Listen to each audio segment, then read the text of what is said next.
This is Cadillac Unscripted on 107.9 CDY. We do this every Saturday morning at 8:30. It's sponsored by Independent Bank. And Katie Huckle is my co-host. We're coming up on our 4th anniversary of the show. Unbelievable. We started this in 2020. Wow. And the first show of January 2024 will be our fourth anniversary. We have had many guests appear multiple times. We have. But this is the first time for Niki Schultz. It is. And in Wexford and Missaukee County, if you want to get something done, you want to get something accomplished, you call Niki Schultz. Because she is right. the executive director of the Alliance for Economic Success. Welcome, Niki. Well, thank you for having me. How new are you to this job? So I started August 28th. So Okay. I'm starting my 3rd month. Okay. And what do you do? So that is a great question. Okay. So it's economic development, which Okay. is Broad, generic, if yes. you will, Uh-huh. a lot of different things. Most counties, municipalities have an economic development organization that oversees their economic development. So I'm that. Okay. Again, that encompasses so many things. Mm-hmm. Anything that could create jobs, retain jobs, or just help the economy in some way, shape, or form. That's what I'm working on. Okay. What is your biggest project? What's the hot button right now? Oh, good golly. You want to guess? Yeah. I don't think I'll get it right. Housing. Housing. Oh, Number one. sure. Absolutely. Okay. Yes. Yeah. Good job. Yep. So housing and childcare Okay. are the two big things, which are incredibly big.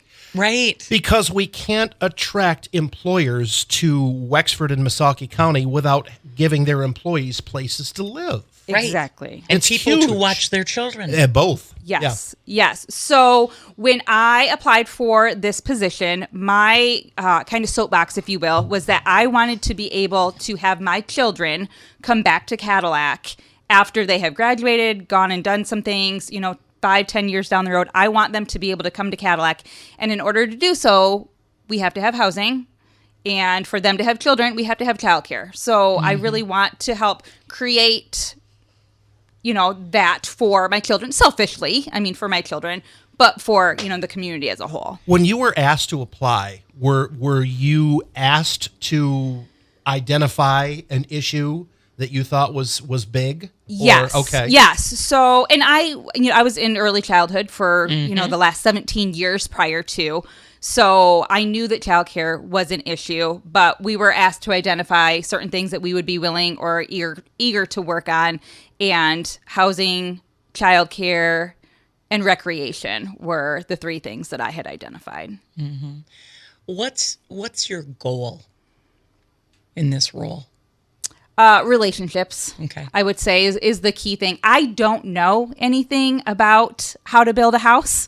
I don't know much about manufacturing, but learning from everybody who does. Everyone knows something that I can learn from. And so right now, that's one of my biggest goals, is just creating relationships with the people that know things. Because then the more people I know that know things, the more I can help other people. Right. It's been said that Cadillac is a community that works together. Is that fair? I would say yes. We have a housing advocacy committee.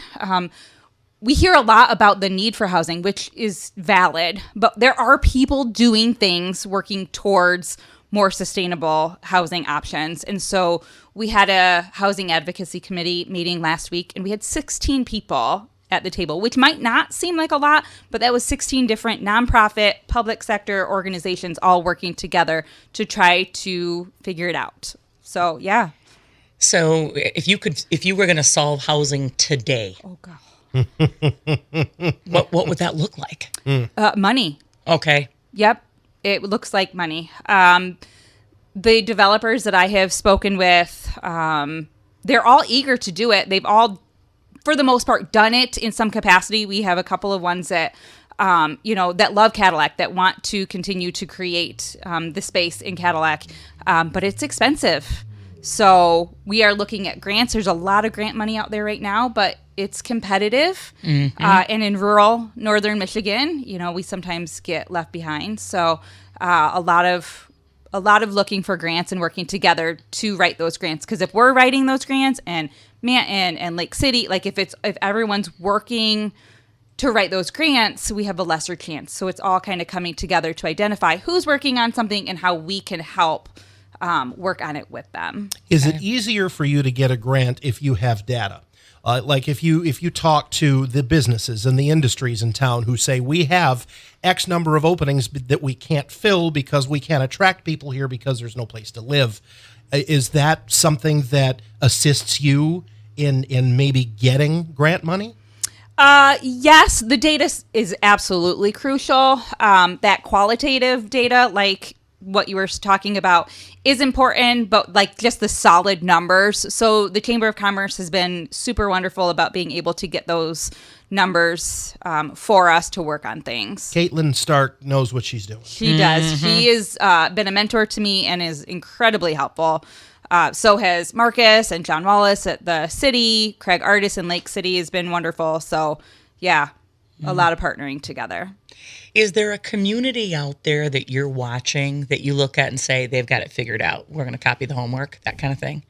So I have met with other EDOs across the state. Okay. We do a lot of work regionally. So I'm quite connected to the ones in Traverse City, to Petoskey, to Leelanau. We're none of those. So it's a little bit harder to collaborate and to learn from them because there's just no comparison.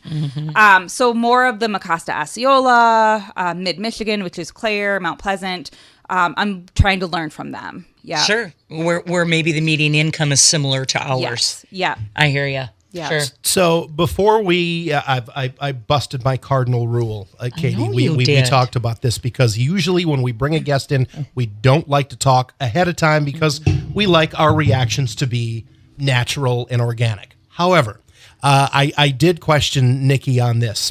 So you're well known and visible in Cadillac, but you want to be visible in other communities in Wexford and Missaukee counties. Yep. So it's easy for me to do a lot of work in Cadillac because I work, live, and play here, but I do serve Missaukee County as well. So that has been a big push for me, is to get over to Lake City, to McBain, to those Missaukee County little areas because they need it too. Right. Manton's doing some really great things, and those smaller communities don't have the capacity to look for the grants, to write for the grants, or to pull the data together. So those are the ones that I'm really hoping to get into. So in your role, you're serving Cadillac and those smaller communities in those counties as well. Yep. Okay. And they probably can't afford to have their own EDO. No, absolutely not. Right? Yeah. Okay. Yeah.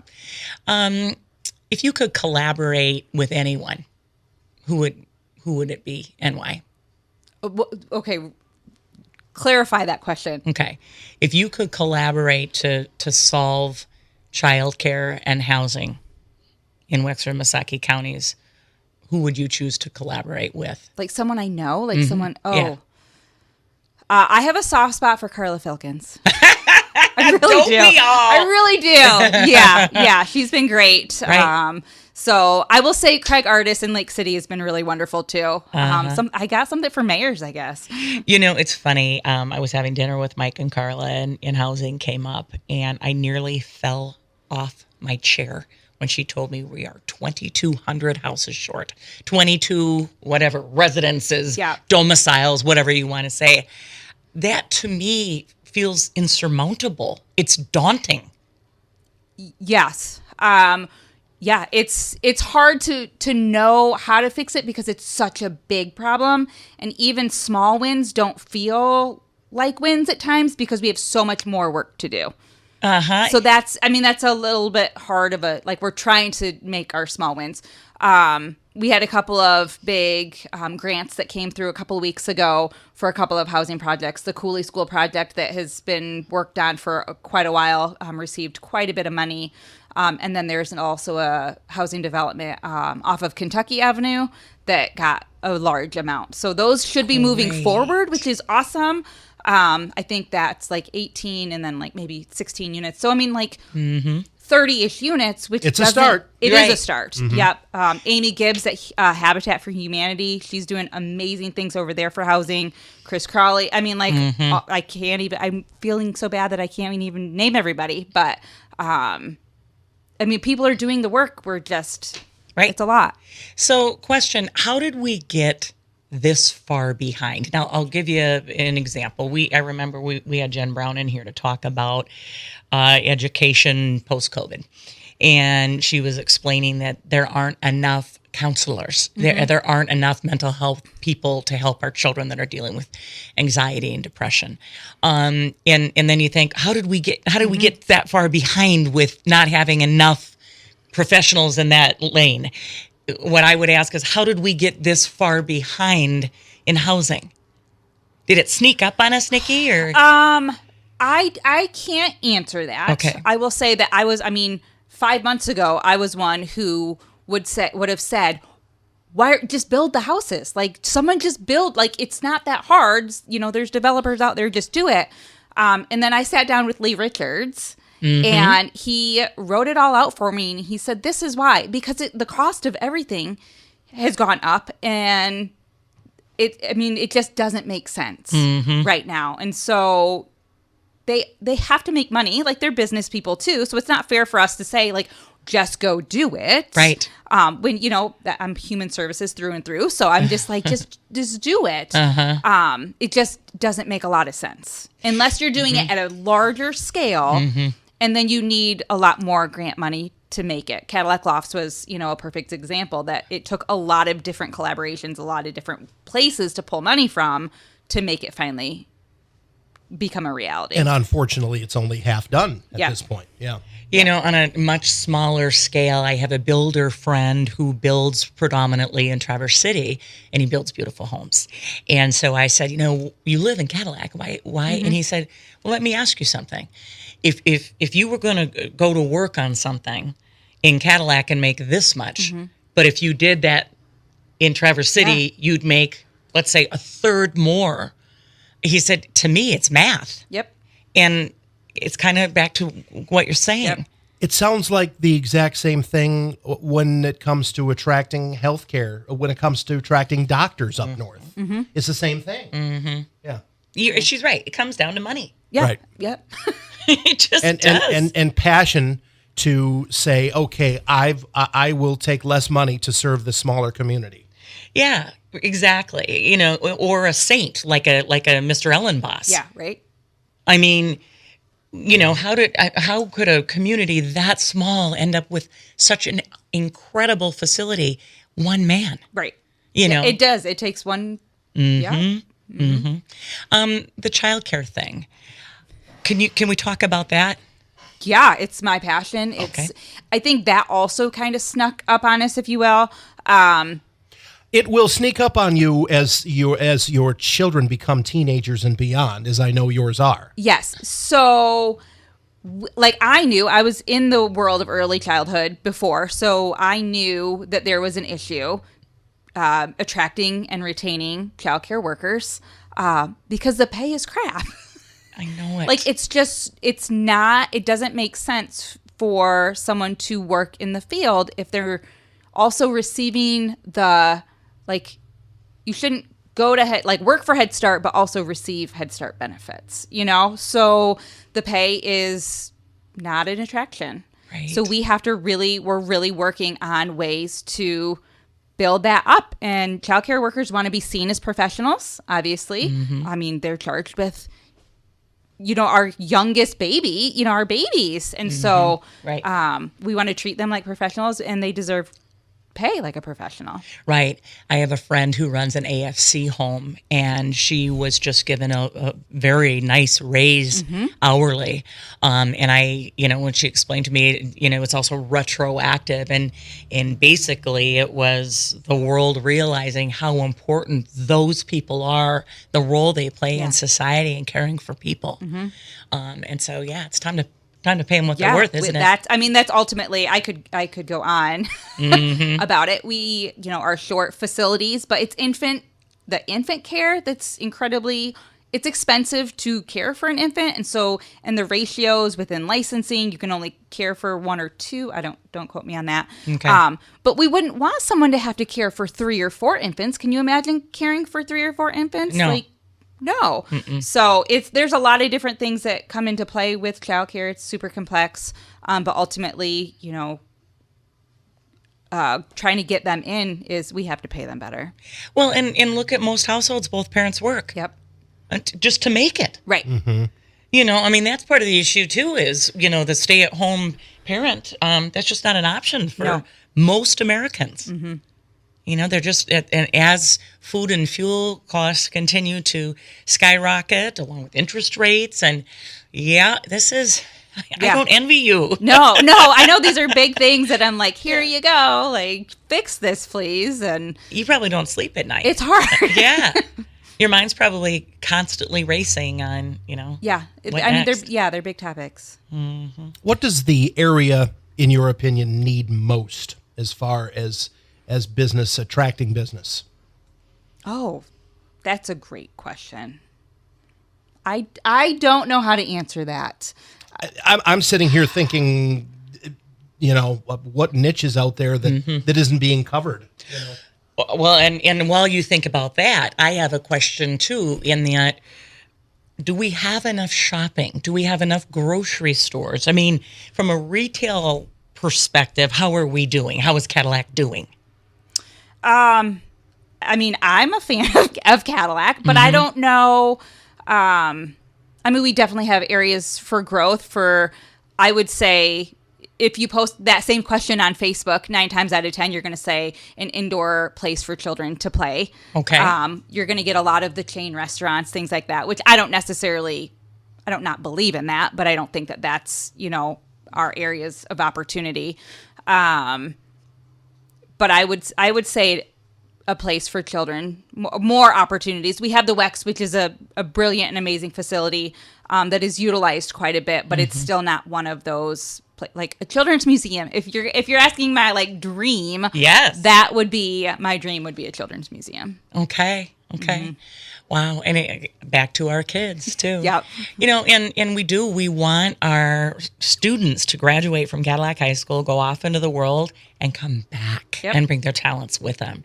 But it's on all of us to make this the community it's a go-to. Mm-hmm. I think we get gold stars in terms of approachability, friendliness, welcoming.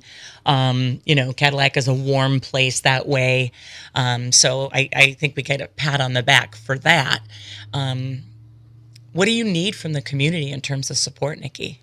I don't know if there's an issue or a challenge or barrier if I'm not told about it. Okay. So right now, I'm working with the MEDC, which is the Michigan Economic Development Corporation, and we are doing some business retention visits. Manufacturing is one of the things that I didn't know a whole lot about. Like, it wasn't a thing for me. My husband's in manufacturing, so I should have known more, to be fair. But going into these businesses, talking to HR, to owners, and asking what their challenges are for their employees. And housing and childcare have been brought up multiple times. Mm-hmm. So if you have a business and you want to talk to me so I can know what your challenges are, that would be great. Okay, very good. Mm-hmm. We had some industry guys on the show when we were, struggling with employment and employees and not being able to find enough employees. Mm-hmm. And basically, Brett Neverth told us from FIAM, he said, we are spending our time in human resources looking for people. Whereas there are other things that we'd like to be doing. Yeah. But our focus is retaining the folks that we have and finding enough workers. Mm-hmm. Is that still an issue out there? It is. So I actually met with Networks Northwest yesterday, and their Michigan Works has a person that they have hired now for that specific. So businesses have to buy into it, but then they put that person in their space just to listen to what their employees need. So if they, need a car repair, then that person goes and helps to do those things. So a lot of the businesses are seeing that same thing, what you were saying, that HR is just stretched thin. And so there are opportunities that are now coming to place different people in those spaces to be the one to listen, because it's heavy out there right now. A lot, it's real heavy. Yeah, that's a really great way to put it. I remember years ago we received a grant, and I was on a committee where we hired a counselor to go into the high schools and help students apply to colleges. Sure. And again, so much of this is cyclical, generational. So we realized that less than 25% of people had any type of secondary education. And so if that's the norm, then why do I need to go to trade school, or why do I need to go to whatever college? And so by placing that counselor in the high school, we got a lot more kids to apply. Yeah. But think about it. I mean, without doing that, where's that push going to come from type thing? So I love the idea of business retention visits. Yep. And people are open to that. They're open to me. Yep. Okay. Yep. Do you go in with a list of, what are your issues? What does that look like? It's just been relationships. Honestly, like we just sit down. And for me, it's been learning about what they do. So I was just at B&P with Craig Hewitt. So he explained everything that they actually do. I didn't know any of it. I got a tour, which was amazing. And then we got to listen to him just kind of share, like, these are the issues that we're seeing. Is there any way that you guys can help? So it was pretty cool. Great. And it is interesting because, the workforce in Cadillac is what it is. And I know sometimes the industries, the factories are taking one from this place and the other one's going there, and they're doing a lot of moving around. So the future of the workforce in Cadillac is at the CTC and in high school right now. Yes. So that is hugely important. And some of these jobs don't require you can make a good living without a college degree. Right. But there's so many families in the Cadillac area, in and around Cadillac, who have never had a college student. So when it comes time for FAFSA to be filled out, that is just over people's heads. Yes, it's overwhelming. Yeah. Yep. So they're actually redoing the FAFSA. It was supposed to be released October 1st, typically. December 1st. But it's now December 1st because they're making it easier and shorter, is what I've heard. Okay. Well, having done it for a couple of students, it's not easy. That would be welcome. Exactly. I mean, I'm in the paperwork business, and I was overwhelmed by those forms. And real quick about student loan debt too. Don't get me started. I mean, I hope that we can get to people before they get into a lot of student loan debt, because one of the conversations that I have in my office in banking is with people is, even if your loans are in deferment, we are required to use 1% of the student loan balance when we calculate debt ratio. Oh, okay. And so when I'm talking to young people, it's so important, to say to them, okay, whatever lifestyle it is that you want to live, you need a career that will command that income, and a career that will pay you enough to repay your student loan debt. I see so many people choking on their student loan debt. They can't have as much house. They can't, get a new vehicle. And, 10 years down the road, they're still making student loan payments. And that's daunting too. Yep. So I have 3 teenagers, and they all have 3 very different paths. Okay. That they're wanting to pursue. So my oldest is in college right now, and he's pre-dental. So he wants to be a dentist. Whether or not that happens, I don't know. Okay. But he's gonna, hopefully have not as much. He's gonna have student loans. I mean, regardless of what it is, but he should have a nice income. Right. My senior this year is at CTC. He's in the digital media program, and he is looking at actually doing plastics engineering. A 2-year program at Ferris. And so his income will be different. Right. Not as many student loans, you know. And exactly. Then my daughter is going into the 13th year at Baker. So she won't have any student loans because she'll get to go for free. So good job.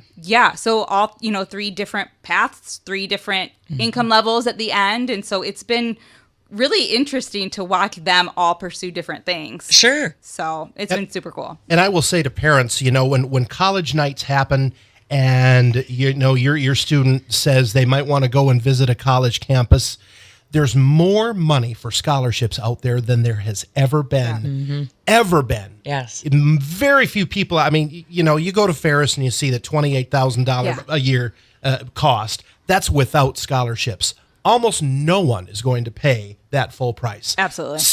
And there's a new Michigan Achievement Scholarship out there that a lot of kids are going to get automatically by just enrolling in college. You just have to do your research. Yep. Well, and talk to your counselors. I mean, they really want to help you, know, but you got to ask. Right. Yep. There are a lot of resources out there. But like parents don't know what Right. they are. So just questions, ask so many questions. Right. And don't wait until the last minute. Yeah.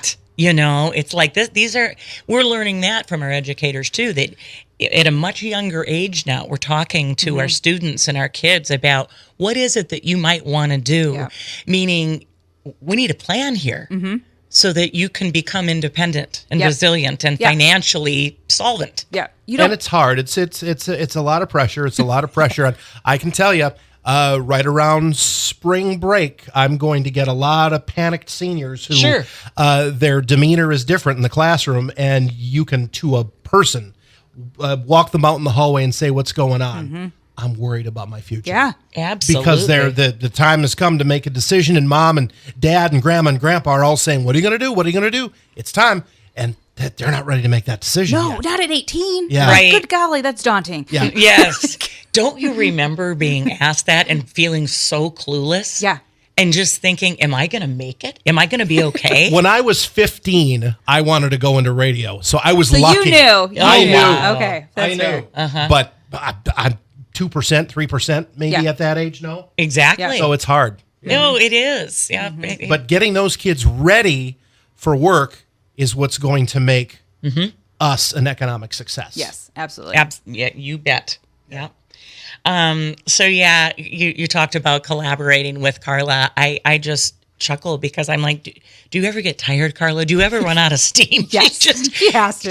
I mean, it's just incredible. She called me one day and she said, what does it take to attract people to Cadillac? I mean, she's just constantly thinking of ways to make Cadillac better. Yep. And I just feel like our leadership right now is spot on between Carla, you, Caitlin, our industry executives, we had a boat manufacturer. Oh, did you have Christoph in We here? had Oh, Christoph my in gosh. here. ago. Yep. And, he could have gone anywhere. And he came here because of our employment base, Yep. because we have multiple generations of boat builders in Cadillac. And it's just giving me goosebumps thinking about it because what a blessing. Yeah. I was actually just there yesterday. He Were gave you? us a tour, and I could listen to him talk all day. I know. Yeah. Yeah. Yeah. We're excited about the boats that he's going to build in our little town. So you were meeting a lot of new people in this job. Oh my gosh, yes. And it's all about relationship building because right relationships are everything. They are. What area are you looking to maybe enhance more as far as relationships go? The outer lying, like I have a core group Okay. here in Cadillac that I can call on for anything, but it's more of the outlying ones. Missaukee, Manton, Lake City. I'm certain McBain. I'm certain I'm missing more, but yeah, I really want to get into those areas, and I don't really know what I have to offer at this point, but I feel like I offer something. Well, I look at you as someone who's connecting the dots. Yes. So, you're meeting with the Missaukee business owner and that business owner is telling you what they need. You're the type of person that can put them in touch. Yes. Are you physically going to do what they need? No. But you can get them answers and resources, Yes. if that makes sense. Yes. And then they don't have to hire someone to do that. Yeah. I think it was Caitlin that was telling Rich and I, that people had run out of downtown shops and stuff had run out of ribbons to tie their bags and so she was, advocating for Cadillac businesses post-COVID. And then of course the campground coming in Yeah. and you need a champion. Yeah. You need a fighter out there. Yep. Well, It's a daunting job ahead of you, but I know you can handle it. Mm-hmm. And again, building the relationships is building the foundation for it. We want to have you back in a year. Oh, yes. And say, okay, Niki, what'd you do? Yeah, what'd you accomplish? We need an That's update. right. Did you hit your goals? Yeah, because we're gonna want an update, don't we, Rich? That we definitely do. Yeah. So any of these outlying communities, we have movers and shakers in the community that are listening to us. If your name is new to them, how do they reach you? Probably just my phone number. I get a lot of phone number or connections that way. Okay. Do me throw it out there? Yes, All do it. 231-878-6544. Connect with Niki, everybody. All right. The Alliance for Economic Success Executive Director for Wexford and Missaukee Counties, Niki Schultz. We'll see you again. We'll get an update in about 12 months. Awesome. Thanks, Maybe guys. sooner. Thanks for coming on. Yeah. Cadillac Unscripted, sponsored by Independent Bank. Join us next week for more local chat. 107.9 CDY.